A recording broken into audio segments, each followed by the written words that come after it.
stick to selling scrap, Caleb. Vanessa's voice cut across the yard like a blade, loud enough for every worker to hear. She pulled the ring off her finger and dropped it onto the oil-stained concrete. No hesitation, no ceremony, then turned and walked away through the laughter of men who had never respected him either. Caleb Hayes stood exactly where she left him, grease on his hands, dust on his boots, saying nothing. Then a black Rolls-Royce pulled up to the front gate, and a woman in a charcoal suit stepped out. She walked straight toward Caleb and extended her hand. The yard smelled the way it always did, burnt metal machine oil and something faintly chemical that never fully left the air, no matter how strong the coastal wind blew in off the water. Caleb Hayes had stopped noticing the smell years ago. It was the sound he still paid attention to, the low groan of compacted steel, the rhythmic clang of sorted aluminum hitting the bin, the occasional hiss of a pressure line releasing. Those sounds told him more about the state of the yard than any inventory sheet ever could. He ran the place the way a man runs something he built with his own hands and refuses to let die, not with pride exactly, but with a kind of stubborn, quiet devotion that looked like stubbornness from the outside and felt like survival from the inside. Hayes' salvage sat on the edge of a town that had been industrial once and was now mostly trying to forget it. The refinery 2 miles north had closed in the early 2000s. The shipping depot that used to employ half the county had relocated. What was left were strip malls, a diner that served breakfast all day, and a coastline that was pretty enough in the summer to bring in tourists who never stayed long.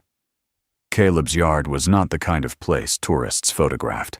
It occupied a wide, flat lot, bordered by a chain-link fence and a row of dying pines, filled with rows of sorted metal-stripped machinery and salvaged components laid out in an order that looked chaotic to anyone who didn't know the system and made perfect sense to anyone who did. Caleb had built that system himself over nearly a decade, not from a business school playbook or a consultant's recommendation, but from watching what got wasted and deciding it didn't have to be. He had developed a method for disassembling industrial equipment down to its smallest reusable components: bearings, coils, capacitor, banks, copper windings, and routing each piece to where it could be used again rather than melted down or buried. The efficiency wasn't something he advertised. It wasn't something he talked about at all. It was just the way he worked, the only way he knew how to work, built out of years of learning what things were actually worth beneath the surface rust. The business, however, was failing. It had been failing slowly for years, the kind of failure that doesn't announce itself all at once, but shows up instead in the form of a past due notice. Here, a deferred repair. There, a contract that doesn't renew and isn't replaced. Caleb knew the numbers well enough to know they were bad. He also knew he hadn't figured out how to fix them, and some mornings, he wasn't entirely sure he believed they could be fixed. He kept working anyway. It was the only response he had ever found to a problem he couldn't immediately solve. Vanessa Cole had been in his life for 2 years, and for most of those 2 years, she had made it clear in ways large and small that she expected the situation to change.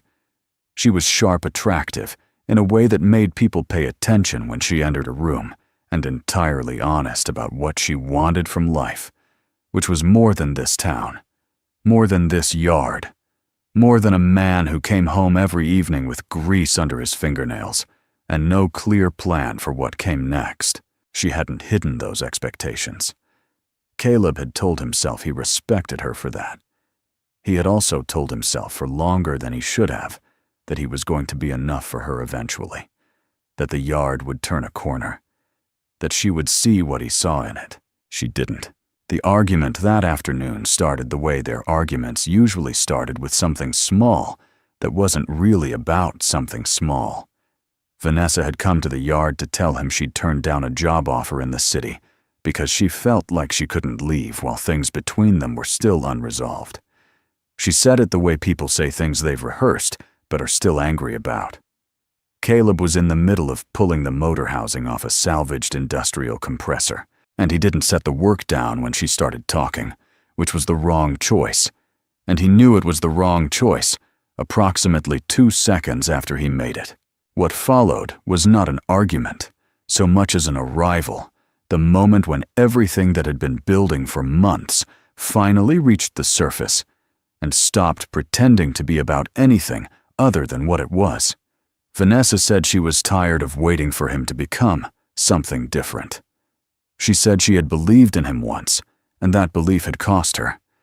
She said the yard was a dead end, and that staying with him meant accepting a dead end as her future, and she was not willing to do that. Every word landed in the open air of the yard, and the 2 workers on the far end of the lot had gone very still in the way that people go still when they're trying not to be caught listening. Caleb set down the tool he was holding.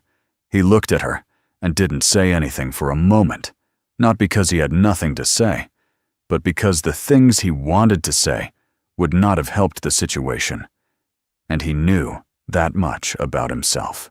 Vanessa pulled the ring off her finger and set it down on the concrete near his feet. Not through it, set it deliberately like a period at the end of a sentence she had already decided to finish. Then she turned and walked toward the gate, and one of the workers made a sound that was half laugh and quickly swallowed, and another one looked away in that specific way that meant he'd heard everything and would be talking about it later. Caleb didn't call after her. He stood there with the ring on the concrete between them and the sound of her footsteps receding across the gravel, and he didn't move. Not because he was calm, because he had learned a long time ago that the version of himself that chased after people who had already decided to leave never got back anything worth keeping. He picked up the ring and set it on the workbench inside the main shed. Then he went back to the compressor. He was still working on it 40 minutes later when he heard tires on the gravel, a different sound than the trucks he was used to, too smooth too even, and he looked up to see a black Rolls-Royce pull through the open gate and stop just inside the fence line. The driver stayed in the car. The woman who stepped out of the rear door was somewhere in her mid-40s, wearing a charcoal suit that had not been bought in any store within 200 miles of this town. She looked around the yard without any of the usual expressions people wore when they saw the yard. For the first time, no distaste, no confusion, no performative curiosity. She looked at it the way a person looks at something they came specifically to see. She walked directly toward Caleb. "Caleb Hayes," she said. It wasn't a question. "That's right," Caleb said. "Evelyn Carter." She extended her hand, and he shook it, aware that his hand was dirty, and that she either didn't mind or had decided not to mind, which amounted to the same thing. "I run Carter Dynamics. We build energy recovery infrastructure, large-scale, mostly industrial." Caleb had heard of Carter Dynamics in the way that people in his industry heard about things at a distance, through trade publications, through references and conversations about government contracts, through the kind of news that didn't feel relevant to a yard the size of his. He hadn't heard of Evelyn Carter specifically, but he could see from the way she stood and the way she spoke that she was not someone who showed up places without a reason. "What brings you out here?" he asked. Evelyn looked past him toward the rows of sorted components laid out across the yard. Her eyes moved with the specific attention of someone who understood what they were looking at. "I've been watching some of the salvage operations in this region for about 8 months, she said, "trying to understand why most of them lose 30 to 40% of recoverable material in processing." She looked back at him. "Your operation loses less than 4%. Caleb didn't say anything. "That's not an accident," Evelyn said. "And it's not equipment. Your equipment is older than most of what your competitors are running. So it's method. Your disassembly and component routing system, I've had 3 engineers look at what they could observe from the outside, and none of them can fully reconstruct how you built it. That's unusual." She looked at him steadily. "I'd like to understand it better, and I'd like to talk about what it could become at a different scale." There was a version of Caleb that would have responded to that with something like enthusiasm. That version was younger and had not yet spent years being told in ways direct and indirect that what he built here was a dead end. He looked at this woman in her charcoal suit with her composed expression, and her engineers who couldn't figure out his system, and he felt something he hadn't expected to feel, which was tired. "I appreciate you coming out," he said. "But I'm not really looking for outside involvement right now." Evelyn didn't push back immediately. She looked at the compressor he'd been working on then, at the organized grid of components, on the rack behind him. Copper windings sorted by gauge motor housings, in descending order by frame-sized circuit boards, with handwritten tags indicating their tested functionality. She looked at all of it, the way you look at something you recognize. "These boards," she said, indicating the tagged components. "You're testing them before routing." "Everyone," Caleb said. "Most yards melt the whole assembly." "Most yards don't know what's still working inside it," Caleb said. Evelyn nodded, not in the way people nod when they're being polite, but in the way people nod when something confirms what they already thought. "I'll leave you my card," she said. She took a card from her jacket pocket and set it on the workbench near the motor housing he'd been disassembling. "If you change your mind," she walked back to the car. The driver pulled out of the yard with the same smooth quietness the car had arrived with, and Caleb stood in the middle of his failing salvage operation and looked at the business card sitting next to a ring he hadn't decided what to do with yet. He went back to work, but Evelyn Carter came back, not with the car, not with the suit. She came back 3 days later in a plain dark jacket. No driver parked a regular sedan outside the fence, and walked in like someone who had decided to take a different approach. She didn't interrupt what Caleb was doing. She found a spot near the sorting area where she wasn't in the way, and she watched. She stayed for 2 hours, didn't ask questions, and left without saying much, beyond a brief acknowledgement. When Caleb looked up, he didn't ask her to leave. He wasn't entirely sure why. She came back again 2 days after that, and again the following week. She watched the way he moved through the yard, efficient, unhurried, with the particular economy of motion that comes from years of performing the same tasks in the same space. She watched him make decisions about materials that most people in the industry would have processed in bulk, stopping to test individual components with a handheld meter sorting pieces that most yards would have written off as scrap into a separate rack he called the second chance pile. She watched him negotiate with a parts dealer over the phone, quoting specifications from memory, with an accuracy that suggested he carried an internal catalog of every piece in the yard. She watched all of it and said very little. On her 4th visit, she sat on the tailgate of a flatbed that wasn't going anywhere and said, "You know, the interesting part isn't the efficiency rating. The interesting part is the philosophy behind it." Caleb was sorting copper wire by gauge and didn't look up. "I'm not sure I'd call it a philosophy." "What would you call it?" He considered the question for a moment, turning a length of wire in his hands. "Paying attention," he finally said. "Most people look at broken equipment and see what it can't do anymore. I look at it and see what it still can." Evelyn was quiet for a moment. Then she said, "That's the part I want to scale." Caleb set the wire down and looked at her directly. "Ms. Carter, I've got a yard that's 3 months from not making payroll. I've got equipment held together with repairs I did myself, and a system that works because I personally built every part of it, and I'm the one running it every day. What you're describing, scaling it, turning it into something larger, I don't know how to do that without destroying what makes it work. And I'm not sure anybody does." Evelyn didn't flinch at the honesty. "That's a real concern," she said. "I'm not dismissing it." "But you still want to try," Caleb said. "I still want to talk about it," she said. "There's a difference." Caleb looked at the yard around him, the rows he'd built, the system he'd designed, the work that continued every day, whether anyone was watching or not. He thought about Vanessa walking away through the laughter of men who had already made up their minds about him. He thought about the business card still sitting on the workbench and the ring sitting next to it, and the way both of them had been sitting there for over a week without him doing anything about either. He was not ready to say yes to whatever Evelyn Carter was proposing. He didn't fully trust the proposal yet, and he didn't fully trust himself to separate the proposal from the strange fact that someone with her resources had come back to this yard 4 times to sit quietly and watch him work. He had never had that before, not the attention of someone who wasn't waiting for him to become something different, but was instead paying careful attention to what he already was. He didn't say yes, but he didn't say no again either. "Come back Thursday," he said. "I'll show you the full routing system, how it actually works, not just what it looks like from the outside." Evelyn stood up from the tailgate and straightened her jacket. There was nothing triumphant in her expression, no indication that she thought she'd won something. She just nodded.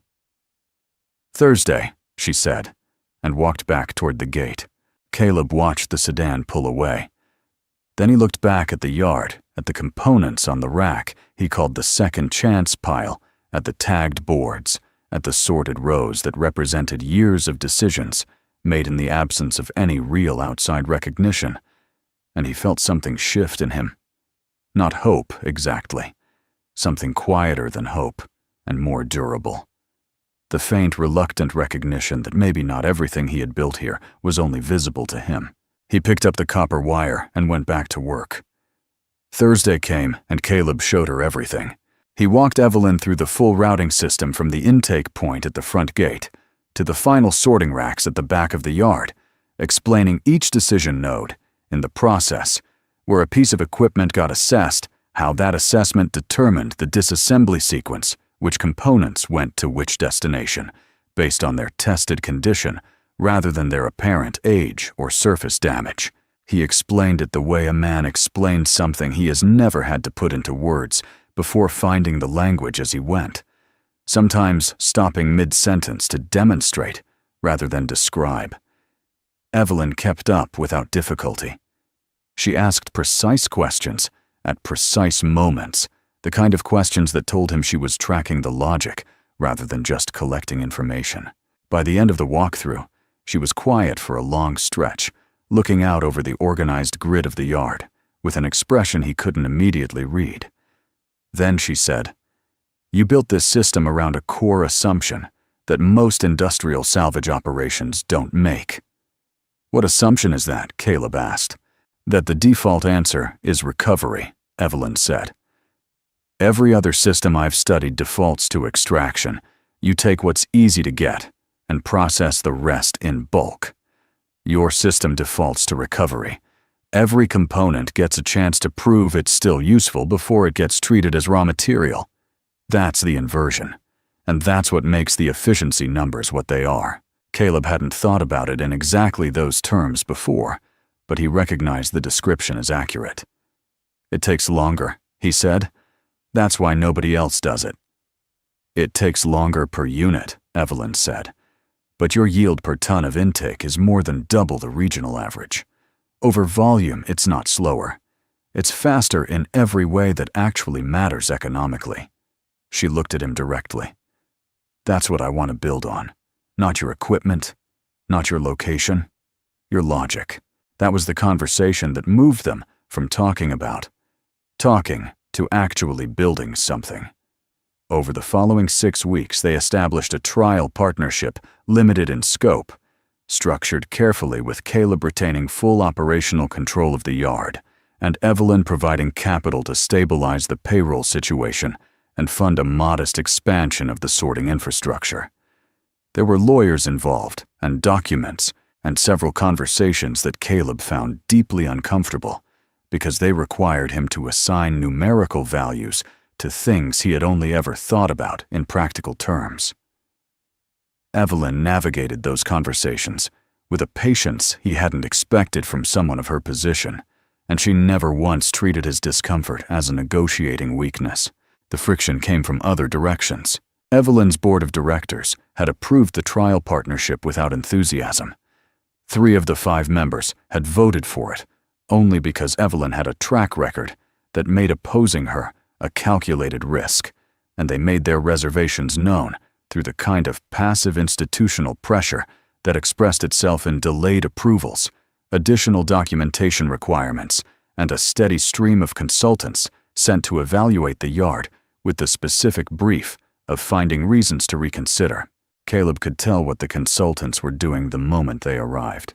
They came in expensive vehicles with expensive shoes and walked around the yard with the studied neutrality of people who had already formed opinions they were being paid to present as findings. One of them, a man named Bradford, who worked for a firm out of Boston, spent 2 days at the yard and then produced a report that described the operation as artisanal in scale and idiosyncratic in method, presenting significant challenges for systematization and replication. Caleb read the report twice. He agreed with parts of it. The parts he agreed with were the parts that worried him most about what he had agreed to. He brought the report to Evelyn at the end of the week.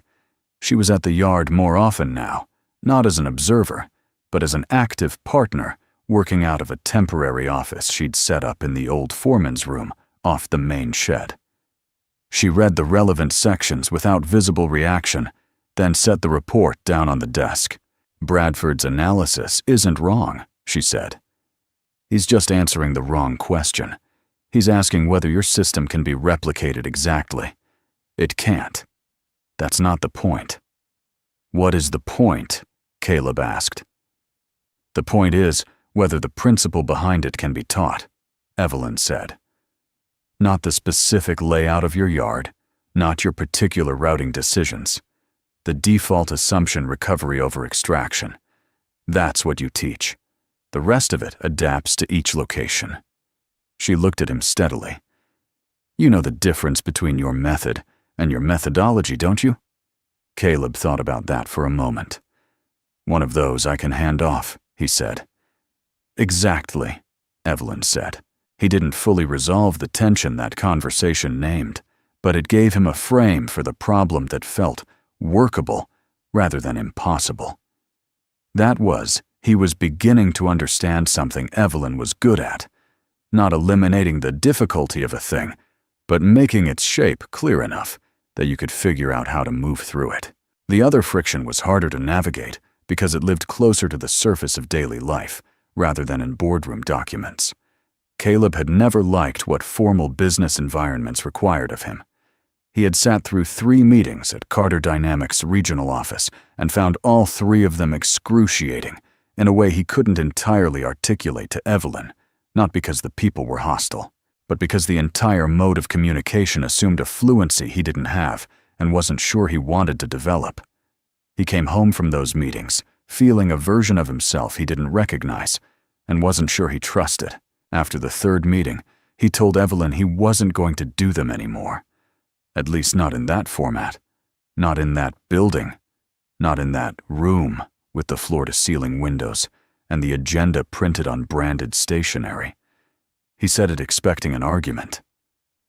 Evelyn thought about it for a moment and then said, "Fine, we do them here instead." And after that, they did standing meetings at the yard walking the rows while they talked, which suited Caleb considerably better and turned out, somewhat to his surprise, to produce better decisions. Around this same period, Evelyn mentioned almost in passing that she was scouting a second site, an industrial corridor about 40 miles up the coast that had the same bones as Caleb's town, the same shuttered facilities and depleted supply chain. There was an existing salvage operation there, she said, smaller and running without any real system. She wasn't pushing him toward it yet. She was just letting him know it existed, the way you point something out to someone before you need them to look at it. Caleb noted the mention and said nothing, but he didn't forget it either. It was somewhere in the middle of all this, the trial partnership, the consultant reports, the board, friction, the slow and imperfect process of 2 very different people trying to build something together, that the video appeared. One of the newer workers at the yard, a young man named Travis, had filmed about 12 minutes of Caleb working on a particularly complex disassembly job, a decommissioned industrial turbine, from a facility that was being demolished 2 counties over. The turbine was large, expensive when new, and had been declared non-recoverable by 2 separate contractors before the demolition company agreed to let Caleb take it for the cost of transport. He had spent 3 days on it methodically, identifying which subassemblies were still within tolerance, which bearings could be cleaned and reused, which copper windings were worth pulling versus which had sustained too much thermal damage. By the end, he had recovered nearly 60% of the unit's components as directly reusable parts, which the 2 previous contractors had collectively determined to be 0%. Travis had posted the video without mentioning it to anyone, just a raw clip on one of the short-form video platforms, with a caption that said something like, "Guy at work figured out how to unjunk an unjunkable turbine." It had gotten a few hundred views in the first day, then a few thousand. Then something that happened online when a piece of content crossed an invisible threshold, accelerating, spreading, being reposted by accounts with large audiences in the engineering and sustainability communities, attached to commentary that was alternately technical and emotional, dissected by people who understood what they were looking at, and shared by people who didn't, but felt something watching it anyway. By the end of the week, the video had been seen by several million people. The phrase that kept appearing in the commentary was "zero waste scrap system," which was not a phrase Caleb had ever used to describe what he did, but which turned out to be accurate in a way he couldn't argue with. He didn't know how to process any of it. He watched the view counter climb on Travis's phone during a break and felt something in his chest that was not quite pride and not quite dread, but contained elements of both. The inquiries started before the week was out. Emails to an address Travis had included in the video description that went to a general inbox nobody had been monitoring. Then phone calls to the yard's main line, then 2 in-person visits from representatives of companies Caleb had never heard of, and one from a company he had, a large industrial materials corporation based in the Midwest, with revenues in the billions. They were all polite, all interested, and all carrying variations of the same offer. They wanted to buy what Caleb had built. The Midwest corporation's offer was the serious one. Their representative, a precise man named Gordon, who wore a tie even to the yard, presented a figure that Caleb had to hear twice before he was sure he'd heard it correctly. The offer was for full acquisition, intellectual property, operational documentation, brand rights, everything. In exchange, the yard itself would be closed and redeveloped. The workers with tenure would receive severance packages that Gordon described as generous, and that Caleb would later verify were adequate, but not generous. The system would be absorbed into the corporation's existing infrastructure and operated at scale under their methods, which Gordon described as aligned with your principles, in a way that Caleb understood to mean they would be systematically modified until they weren't recognizable. Caleb sat across from Gordon in the foreman's office for over an hour and listened to everything carefully. The number Gordon had put on the table was real. It would solve every financial problem Caleb currently had and create a set of entirely different problems that were at least more comfortable to have.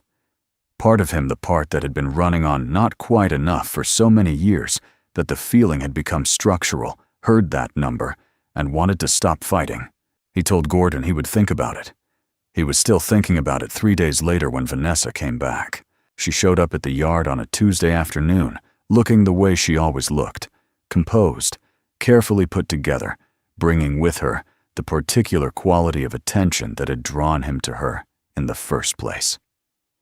She stood at the gate and waited for him to come to her rather than walking in, which told him something. He went to the gate, and they stood on either side of it for a moment before he opened it and let her in. "I saw the video," she said. It was not an apology, but it was the closest thing to an opening she was offering.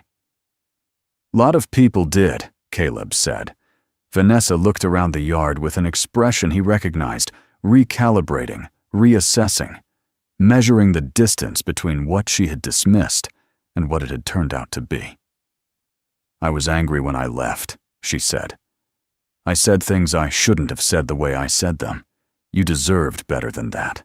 Caleb looked at her and didn't say anything, waiting to see where she intended to take this. "I don't think I was wrong about everything," she continued with the honesty that had always been one of her genuine qualities. "But I think I was wrong about this place, about what you were actually building here." She met his eyes. "I'd like to talk about whether there's still something between us worth talking about." Caleb felt the pull of it, not the old pull of wanting to be chosen by her, but something more complicated and less easy to dismiss. She was being honest. She was making an effort. Those things were real. He also knew that what had driven her away in the first place hadn't been anger. It had been a calculation about his worth, and the calculation had changed because the numbers had changed. He knew that. He wasn't entirely sure it mattered. He wasn't entirely sure it didn't. He said, "I'll hear you out." They talked for an hour in the foreman's office, Vanessa in the chair on the other side of the desk, where Gordon had sat 3 days earlier, which Caleb noticed and found grimly apt. She said things he believed, and things he wasn't sure about, and a few things he actively doubted, and he listened to all of it without interrupting. When she was done, he said he needed time to think, and she accepted that without pushing, which was also different from how she used to handle uncertainty. When Vanessa left, she walked out through the main gate and stood near her car for a moment, phone in hand. Caleb was still in the doorway of the foreman's office, and the distance between them was short enough that her voice carried clearly when she said to whoever she'd called, "I don't know. Maybe. If he'd had money from the start, I never would have left." She said it without cruelty, just plainly the way people speak when they think no one is listening. Then she got in the car and drove away. Caleb stood in the doorway and didn't move for a long moment. Then he went back inside. He sat alone in the office for a long time after that. He was thinking about the acquisition offer and the conversation with Vanessa, and the fact that both had arrived in the same week, and he was also thinking about something Evelyn had said to him early in their work together, not a dramatic statement, just an offhand observation she'd made while they were walking the yard one afternoon. She had been looking at the rack where he kept components that most yards would have melted down, the pieces he tested individually before deciding they were worth recovering. She had said, "The thing that strikes me about your system is that you never assume something is done being useful just because someone else decided it was." She hadn't been talking about anything other than metal, but he had thought about it several times since. He thought about it again now. The question was not whether the acquisition offer was real money. It was real money. The question was not whether Vanessa had changed. She might have. The question was what he was going to do with the version of himself that had built this place, this system, this way of looking at things, and whether selling it or folding it back into something older and easier was the same as deciding it had stopped being useful before he'd found out what it could actually become. He didn't have an answer yet, but he was starting to understand what the question actually was. He stopped answering his phone for 4 days. Not dramatically, not as a statement, he just stopped. He let the calls from Gordon go to voicemail, let the emails from Carter Dynamics' legal team sit unread, let Vanessa's 2 follow-up messages remain unanswered. He came to the yard every morning, the way he always had earlier than anyone else, and he worked. Not on the expansion planning documents, or the acquisition response, or any of the things that had accumulated on the desk in the foreman's office. He worked on the yard itself, pulling apart a set of decommissioned hydraulic actuators that had been sitting in the back corner for 3 months, testing each one, sorting them into the recovery rack or the melt pile based on what he found. It was the most straightforward thing he knew how to do, and he needed straightforward. The workers noticed the shift, but didn't comment on it directly. Travis, who had started the whole viral sequence without understanding what he was starting, had the particular guilt of someone who had handed someone else a grenade without knowing what it was. He worked harder than usual and asked fewer questions than usual, which Caleb appreciated without saying so. On the 3rd day working alone after the others had left, Caleb found himself standing in the middle of the yard in the late afternoon with a hydraulic rod in his hand, and no clear memory of what he'd decided to do with it. He stood there for a full minute, looking at the rows he'd built over nearly a decade. The organization, the system, the accumulated logic of thousands of small decisions made in the direction of not wasting what still had use. He thought about Gordon's offer. He thought about what the yard would become under a corporation that would take the method and route it through their existing infrastructure until the default assumption shifted back from recovery to extraction, quietly and incrementally, the way those shifts always happened. He thought about the workers and what adequate but not generous severance actually meant in practical terms for men who had been here for years. He thought about all of it and understood, with a clarity that surprised him, by arriving without drama, that he was not going to take the offer. He had known it for several days. He had just needed the space to confirm it. What he hadn't resolved was everything else. Evelyn found him on the 4th day. She came to the yard in the late morning, no meetings scheduled, no advance notice, just the sedan pulling through the gate the way it had been doing for months. Now, familiar enough that the workers didn't look up. She found him in the main shed reassembling a motor housing, and she sat down on the stool near the workbench, without preamble, and without the specific energy of someone who had come to deliver a position. She didn't ask about the acquisition offer. She didn't ask about the legal team's emails, or the pending decisions, or any of the things that were technically urgent. She sat there for a while and watched him work the way she had in the beginning, before any of this had become complicated. Then she said, "If you close this place, sell it. Walk away. Whatever form it takes. What do you do the next morning?" Caleb kept working. "Get up. Find something else." "That's not what I mean," Evelyn said. "I mean, who are you the next morning if this is gone?" He set down the housing and looked at her. It was a hard question to receive, because it was asked without an agenda. She wasn't using it to steer him toward a decision that benefited her. She was asking because she actually wanted to know the answer, and because she had been watching him long enough to understand that the answer mattered more than any contract term. "I don't know," he said. It was the most honest thing he'd said in 4 days. Evelyn nodded. "I think you do know," she said. "I think that's what's making this hard. Not the money. Not Gordon's offer. You know exactly who you are when you're here. And you've been told for so long that who you are here isn't enough, that you're not sure whether to trust it." Caleb was quiet for a long moment. He looked at the components across the shed, the pieces he'd pulled back from the melt pile, because something in him refused to accept that they were finished, lined up on the rack, where everything got a second assessment before a final decision was made. He had built an entire operational system around the refusal to accept that assessment too quickly. He had never once applied the same principle to himself. "Vanessa came back," he said. "I know," Evelyn said. She didn't elaborate on how she knew, and he didn't ask. "She wasn't wrong about everything," Caleb said. "When she left, some of what she said was true. I didn't have a plan. I didn't know how to build something bigger than this yard. I was running in place and telling myself it was enough." "And now?" Evelyn asked. "Now I have a plan," he said. "I just have to decide if I trust it." Evelyn looked at him steadily. "You're not asking me about the plan," she said. "You're asking about yourself."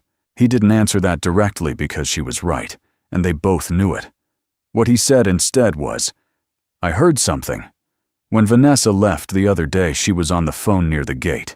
She didn't know I could still hear her." He told Evelyn what he'd heard, that if he'd had money from the start, she never would have left. He said it without particular bitterness, just as a fact he was still working out how to carry. Evelyn listened without interrupting. When he was done, she said, "Does it change what you want?" "No," Caleb said. "It just explains something I've been trying not to understand." He told Gordon no the next morning. A brief call professionally handled on both sides, Gordon expressing that the door remained open if circumstances changed. Caleb thanking him and meaning none of that. and knowing Gordon didn't either. He hung up and stood in the foreman's office for a moment, looking at the desk where the ring had sat for 2 weeks before he'd put it in a drawer, and where the acquisition documents now sat in a stack he would need to file or discard. He picked up the stack, set it in the recycling bin, and went back out to the yard. He called Evelyn next. He told her he wanted to move forward not with the trial partnership as currently structured, but with something more substantial. He had been thinking in the 4 days he'd been working alone about what a real expansion would need to look like to preserve what the system actually was, rather than a corporate version of it. He had written some of it down longhand in the notebook he kept on the workbench. He told her he wanted to build the next site himself, the one up the coast she had mentioned, the salvage operation, running without a system. Not oversee it from a distance, not hand documentation to a team and let them interpret it, but go there. Work it established the default assumption in practice before anyone tried to turn it into a policy document. Evelyn said, "That's going to take longer." "I know," Caleb said. "The board is going to push back on the timeline," she said. "I know that too," he said. "But you've been pushing back on the board since the beginning. I don't think one more thing is going to break you." There was a brief silence on the line, and then Evelyn said something he hadn't expected, which was that she had been waiting for him to say exactly that. She said it without sentiment, just as a statement of fact, the way she said most things. He wasn't entirely sure what to do with it, but he held on to it. The work that followed was different from the trial partnership in almost every dimension. Evelyn restructured the agreement to give Caleb an equity stake in the expansion rather than a contractor's role, which meant he had lawyers. Now a development that still felt faintly surreal, spent 3 weeks negotiating terms that he read carefully and asked questions about until he understood them completely. The board approved the new structure by a margin of 4-1, which was better than Caleb had expected. Bradford, the consultant from Boston, who had written the artisanal assessment, submitted a revised analysis that Caleb found considerably more accurate than the first one, and he said so to Evelyn, who found this funnier than he'd anticipated. The first expansion site was the industrial corridor 40 miles up the coast that Evelyn had mentioned weeks earlier, a district that had followed the same trajectory as Caleb's town, the same closed facilities and stripped economic base, the same sense of something that used to function having quietly stopped. The existing salvage operation there was run by a man named Russell, who had been managing it without a real system for 11 years, and knew it. Caleb spent the first 6 weeks at the site, working alongside Russell, rather than directing him, learning the specific character of the intake flow and the local supply chain before he introduced any changes to the routing method. Russell was skeptical at first, then curious, then actively engaged the same arc Caleb noted privately that he himself had followed with Evelyn. By the end of the first year, the expansion site was operating at 68% of Hayes Salvage's efficiency rating, which was not a full replication. Caleb had said from the beginning that full replication wasn't the point, but it was more than double what the site had been producing before, and it was built on the same default assumption, recovery over extraction. Every component gets a chance before it gets treated as raw material. There were 2 more sites in development by the time the original Hayes salvage yard completed its renovation. Carter Dynamics had funded the conversion of the old facility into a full recovery center, updated infrastructure, proper testing equipment, expanded capacity. But Caleb had set one condition that he held throughout the entire process: the layout stayed. The organization of the rows, the flow from intake to assessment to routing, the physical logic of the space he had built that stayed intact. The new equipment was installed around it rather than replacing it. The result was something that looked to people who came to see it like an industrial facility that had grown organically from the inside out, which was exactly what it was. On the day the renovation was complete, Caleb walked the yard alone before anyone else arrived. He walked the rows slowly, the way he had every morning for nearly a decade, checking the state of things, paying the kind of attention that had always been his primary method. The equipment was newer, the infrastructure was cleaner, the capacity was larger. But the logic was the same default, the same refusal, the same core assumption running through every part of the system. He stood at the back of the yard near the components rack that had always served as his final check before a decision was made, and he stood there for a while, with his hands in his pockets and the smell of metal and coastal air around him. And he felt something settle in him that had been unsettled for a very long time. He was still standing there when he heard footsteps on the gravel, and Evelyn came to stand beside him. She looked at the rack, then at the yard, then at him. "How does it feel?" she asked. "Like it's still mine," Caleb said. Evelyn nodded. That was the right answer, and they both knew it. Then, a year after the renovation, on an ordinary Tuesday morning, when Caleb was in the yard wearing the same work jacket he'd had for 6 years, because it still functioned perfectly well, and there was no reason to replace something that still worked, Vanessa came back one more time. She was driving herself a practical detail that registered. She parked outside the gate and stood next to her car for a moment, before walking to the entrance, and she stood there rather than coming in. Caleb saw her from across the yard and walked over without urgency. She looked at the facility, the expanded infrastructure, the signage with the Carter Dynamics partnership branding the new intake bays, already processing the morning's first deliveries. She looked at all of it, and then she looked at Caleb, and her expression had something in it he hadn't seen from her before, which was that she had run out of the particular confidence that had always organized her face. "I've thought a lot about what I said," Vanessa said. "The things I said when I left, the things I said after." Caleb waited. "I think I told myself a story about you," she said. "About what you were and what you were ever going to be. And I was wrong. I know that now." She looked at him with the directness that had always been genuine in her. "I just wanted you to know that I know that." Caleb looked at her for a long moment. There was no anger in him, not because he'd suppressed it, but because somewhere in the past year it had genuinely dissolved, replaced by something quieter and more final. He thought about what she had said near the gate that day, the words that had carried across the distance without her knowing, and he thought about the ring on the concrete and the laughter from the workers and all the ways he had carried the weight of other people's assessments of him for longer than any of it had deserved. "When you left," Caleb said, "you thought this place made me worth less. I spent a long time thinking you might be right, that if someone who knew me decided I wasn't enough, maybe the problem was me."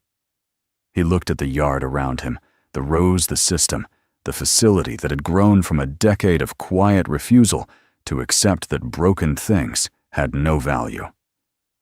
"But this place didn't make me worth less. It's where I figured out what I was worth. I just didn't know how to see it yet." Vanessa didn't say anything. There wasn't much to say to that, and she seemed to understand it. "I don't think you're a bad person," Caleb said. "I think you wanted things, and you were honest about it, and I respect that. But what you wanted and what I was were always going to be different things.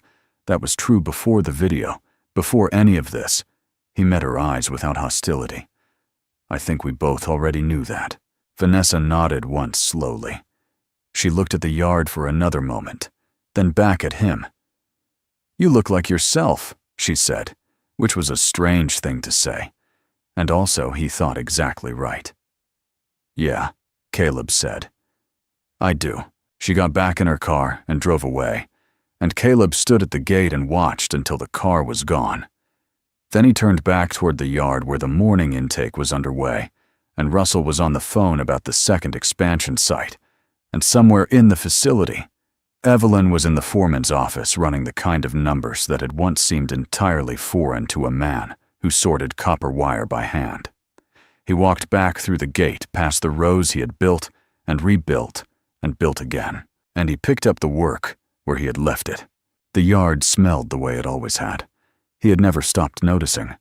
He had just finally understood that there was nothing about it he needed to apologize for.